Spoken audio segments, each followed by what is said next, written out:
Bagaimana kita dulu tsunami dan gempa bumi di Aceh.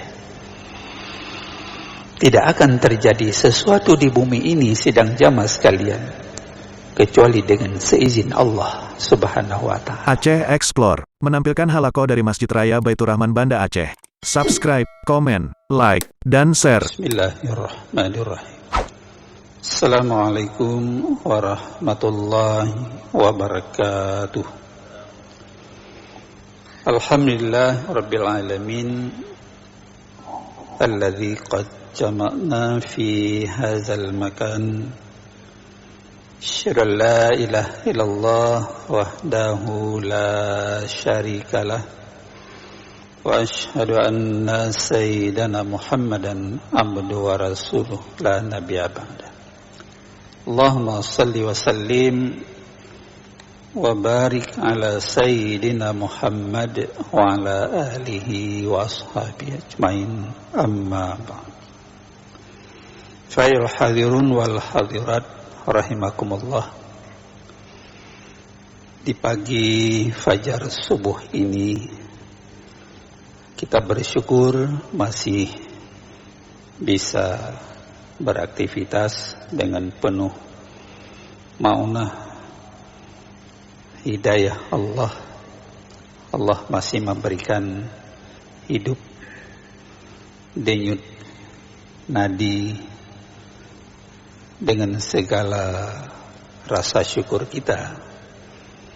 Baru saja kita melaksanakan salat subuh berjamaah di masjid yang mulia ini. Salawat bering salam mari pula kita sampaikan kepada Rasulullah sallallahu alaihi wasallam, keluarga dan sahabat beliau sekalian. Jemaah yang dimuliakan Allah, sambil kita i'tikaf di rumah Allah yang suci ini, mari pula kita berbagi beberapa menit ke depan dengan judul bahasan kita, manajemen hidup Islami melalui konsep 5M. Melalui konsep 5M. Konsep yang pertama, untuk saling kita mengingatkan kembali, mu'ahadah. M pertama itu mu'ahadah. Artinya perjanjian. Kita pernah melakukan perjanjian mu'ahadah dengan Allah Subhanahu wa Ta'ala. Dan perjanjian itu ketika kita masih di alam arwah, di alam dzurriyyat. Sehingga di dalam surah Al-A'raf ayat 172 itu Allah mempertanyakan kepada setiap kita dulu, alastu birabbikum, bukankah aku ini Tuhanmu? Ini di dalam beberapa kajian disebut sebagai sebuah perjanjian dan kontrak tauhid. Ada perjanjian, semua kita sudah melakukan itu. Lantas semua menjawab, qalu bala syahidna. Benar ya Allah, kami membenarkan dan menyaksikan bahwa Engkau adalah Tuhan kami. Di sini Allah mengatakan dengan bala, bukan dengan kalimat na'am. Na'am juga artinya ya. Tapi kalau kalimat na'am di sini berarti kita jadi perlawanan, kontras. Kalau dipertanyakan, bukankah aku ini Tuhanmu? Naam, benar bukan Tuhan. Jadi musyrik jadinya. Tapi Allah menyebutkan dengan kalimat bala, benar ya Allah, kami menyaksikan bahwa Engkau adalah Tuhan kami. Tentu timbul pertanyaan, kenapa di alam arwah yang belum menjadi jasad Allah pertanyakan ini? Kenapa ketika tidak setelah lahir misalnya? Ini Allah sendiri menjawab dalam ayat lanjutannya. An taqulu yawmal qiyamati inna kunna an hadza ghafilin. Indah sekali kalau Allah sendiri yang menjawab. Agar nanti, kata Allah, di hari kiamat, ketika Allah mempertanyakan terhadap berbagai persoalan selama Anda hidup, jangan nanti menjawab kenapa tidak salat, kenapa tidak berpuasa, kenapa tidak menghitung hartamu, mengeluarkan sedekah, zakat, dan seterusnya. Jangan nanti menjawab inna kunna an haza ghafilin. Ya Allah, lalai, lupa ya Allah. Maka dari awal Allah mengingatkan di alam arwah zuriat supaya nanti tidak ada alasan ketika Allah mempertanyakan kita menjawab lalai ya Allah. Lalai itu tidak menjadi alasan di hadapan Allah nanti. Inilah sebuah kedisiplinan di dalam menjalankan semua perintah Allah Subhanahu wa ta'ala. Maka 17 rakaat salat sehari semalam bukanlah suatu pembebanan yang tidak mampu dilakukan. Tapi pembebanan taklif ini sesuatu yang memberikan jalan mudah untuk kita menuju surga Allah Subhanahu wa ta'ala. Disinilah dikatakan iyyaka na'budu wa iyyaka nasta'in.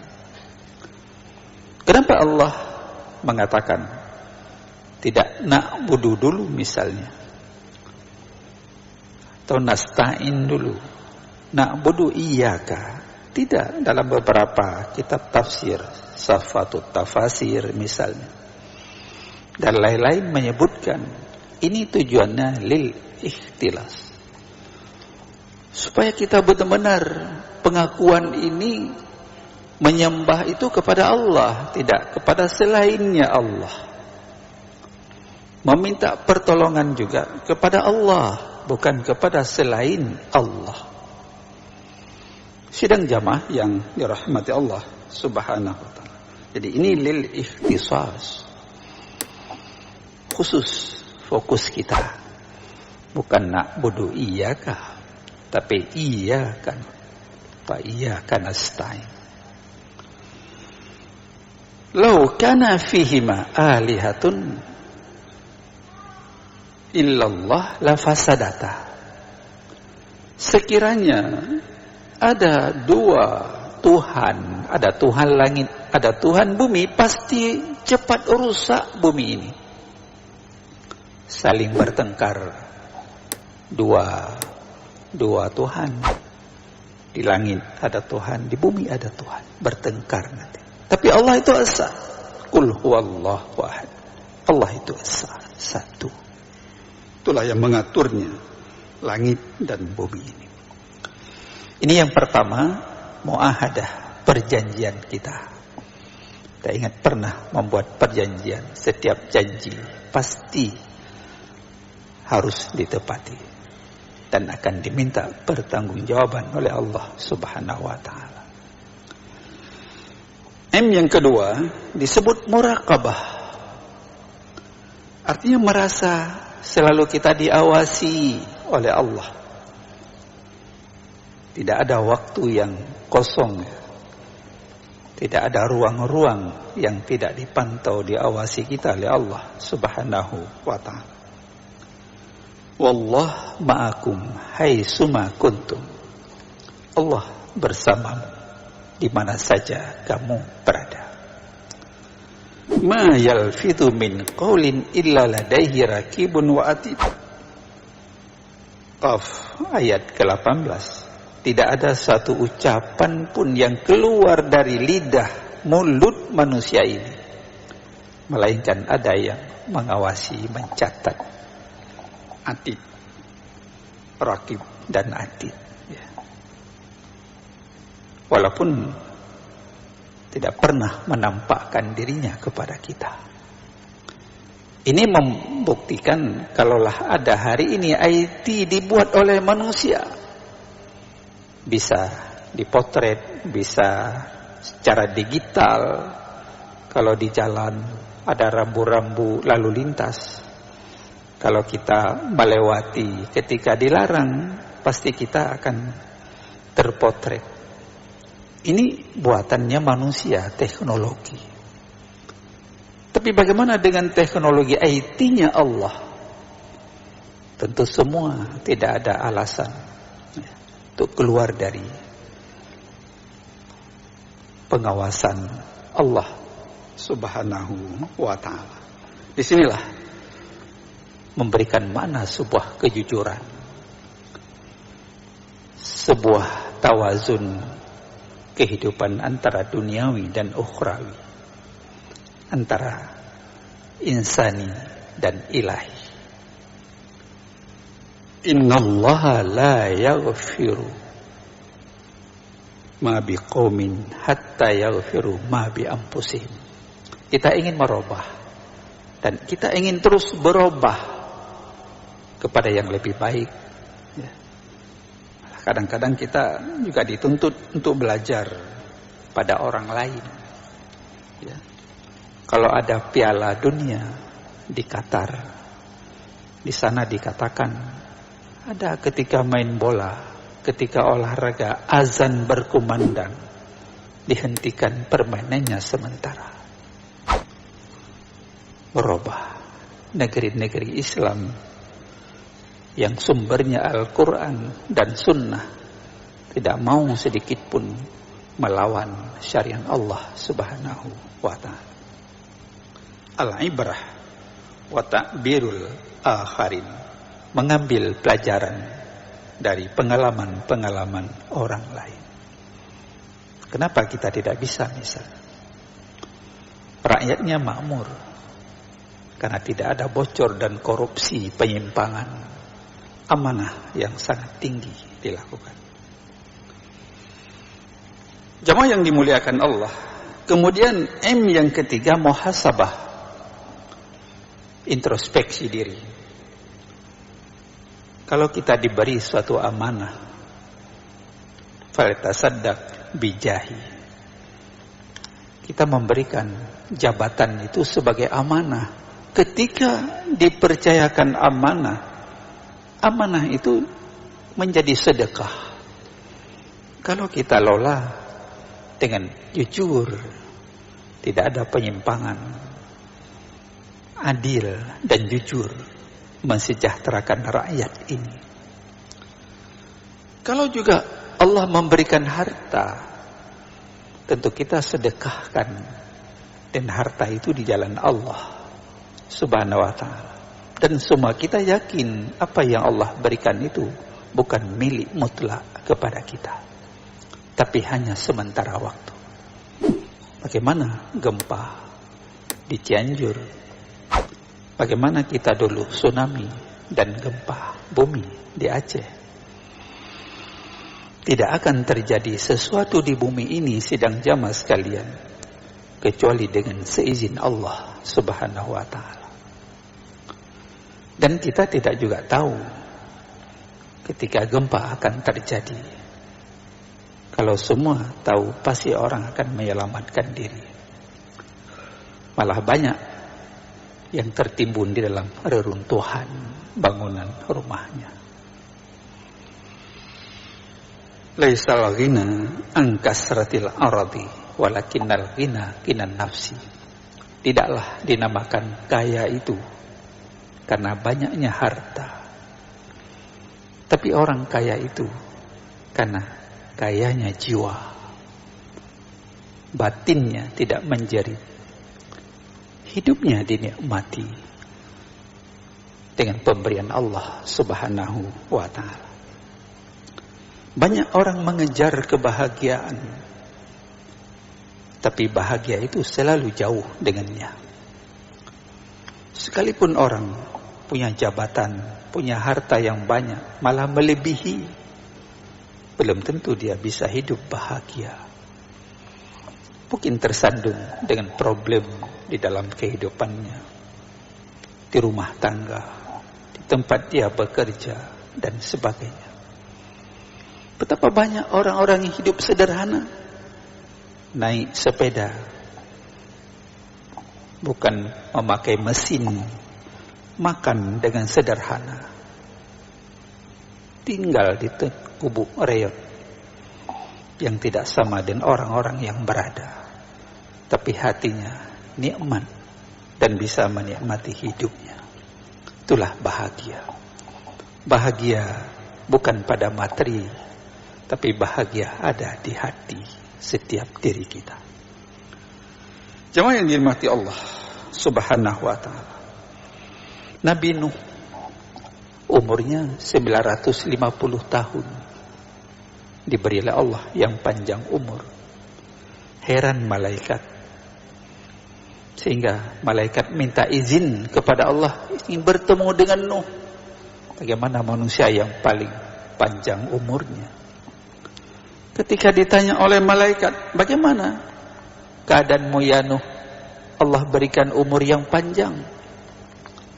Hidup ini sementara, kata Nuh. Diibaratkan seperti orang masuk rumah dari pintu depan, dia keluar dari pintu belakang. Kalaupun hanya lihat-lihat sebentar saja kamar, ruangan, tapi keluar. Begitulah tamsil hidup ini sedang jamaah yang dirahmati Allah Subhanahu wa ta'ala. Makanya tentu kita diminta untuk selalu sedini mungkin menjaga semua hal itu. Yang kita cari halal, yang kita makan halal.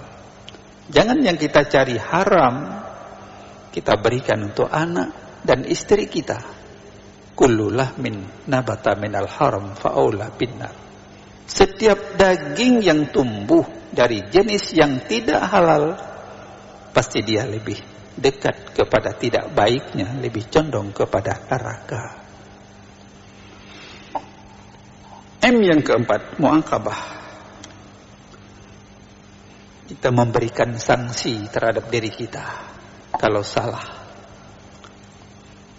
Khalifah Umar bin Khattab, dia ada cambuk digantung rotan di rumahnya. Kalau hari-hari ketika sore hari dihitung, ada kesalahan hari ini memukul orang, pasti dia akan memukul diri sendiri dengan cambuk yang sudah disiapkan. Betapa indahnya Rasulullah yang dijamin masuk surga. Tapi beliau tidak pernah melupakan syukur kepada Allah Subhanahu wa ta'ala. Padahal sudah dijamin masuk surga oleh Allah. Tapi kenapa disiplin terhadap Allah luar biasa?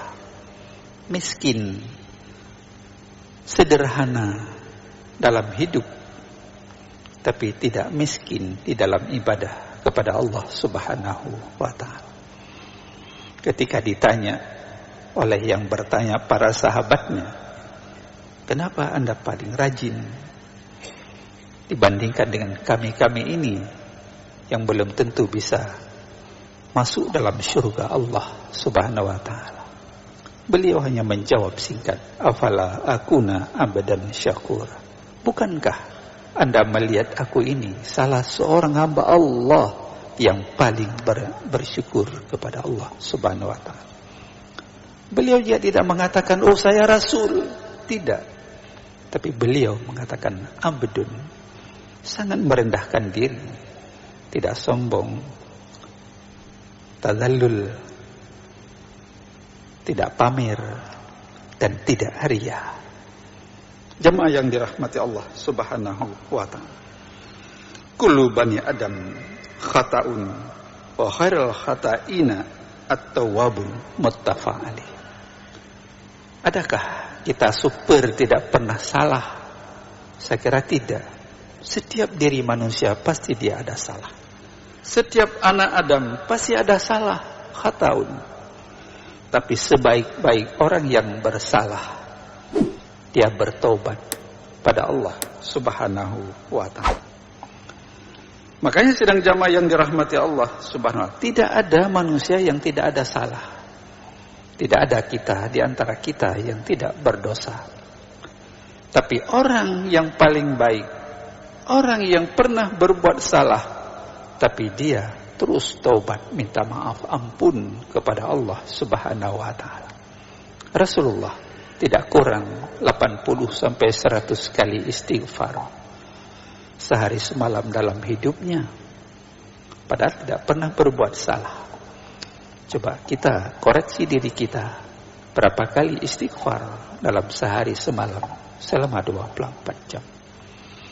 Mungkin kita membohongi diri kita, atau kita menyembunyikan kesalahan dan dosa kita, tidak mau bertobat kepada Allah Subhanahu wa ta'ala.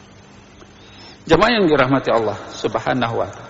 Kemudian yang terakhir, yang kelima, mujahadah. Kita berjuang dalam hidup ini, bersungguh-sungguh memperbaiki, ingin berubah. Mangkana yaumau khairan min amsi fahuwa rabih. Barang siapa hari ini sidang jamaah lebih baik dari kemarin, termasuk kitalah orang yang beruntung. Ingin berubah. Berubah tidaklah sulit, dan Allah sendiri tidak akan merubah suatu kondisional kaum itu sendiri sebelum dia mau merubah diri sendiri kepada yang lebih baik. Tapi kalau hari ini sama kata Rasulullah dengan kemarin, kan khasir, termasuk orang yang rugi. Rugi dalam hidup, dalam semua aspek kita rugi dan sebagainya. Tapi kalau lebih jelek kemarin dan hari ini, kan mal'un, dilaknat oleh Allah Subhanahu wa ta'ala. Itu ada perbandingan komparatif. Kita tentu ingin yang lebih baik. Nggak ada seseorang kalau kita tanyakan hidup lebih sengsara, tidak, pasti dia akan baik sebagainya. Ikrar amantu billah. Kebutuhan hidup kita cari sandang, pangan, papan. Tapi semua itu halal, diridai oleh Allah Subhanahu wa ta'ala. Kita ikra bismi rabbikal ladzi khalaq. Kita baca fenomena alam ini. Bumi ini dua fungsi. Fungsi rahmat dan fungsi azab. Kalau bumi ini berfungsi rahmat, apapun yang diolah, tanpa kita cangkul, tanpa kita beri pupuk, kita lempar saja bibit, pasti dia tumbuh. Ketika itu manusia hebat di hadapan alam ini. Apa saja ditanam, tumbuh, menghasilkan. Tapi ketika bumi ini berfungsi azab, laknat, manusia kecil di hadapan alam ini. Apapun yang dilakukan tidak bisa berhasil.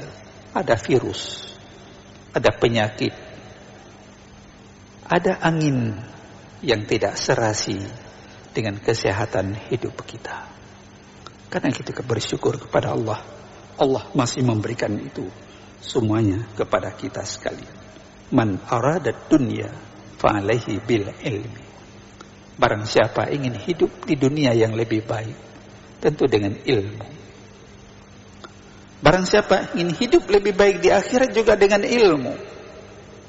Bagaimana kita salat yang baik? Kalau Allah memberikan sesuatu, ada sharing dalam berbagai bentuk, kita berikan kepada orang lain yang membutuhkan.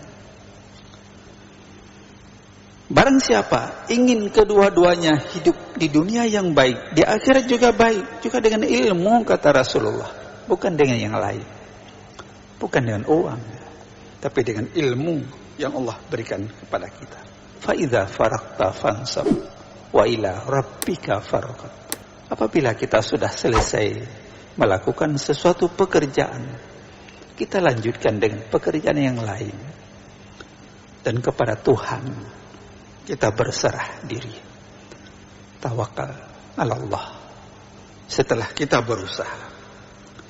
Hidup Islami adalah hidup yang dihiasi dengan nilai-nilai ilahiyah. Penuh ta'awun, saling membantu. Muawanah dalam hidup ini bukan musabakah. Kalau musabakah ada yang lebih maju, ada yang tertinggal.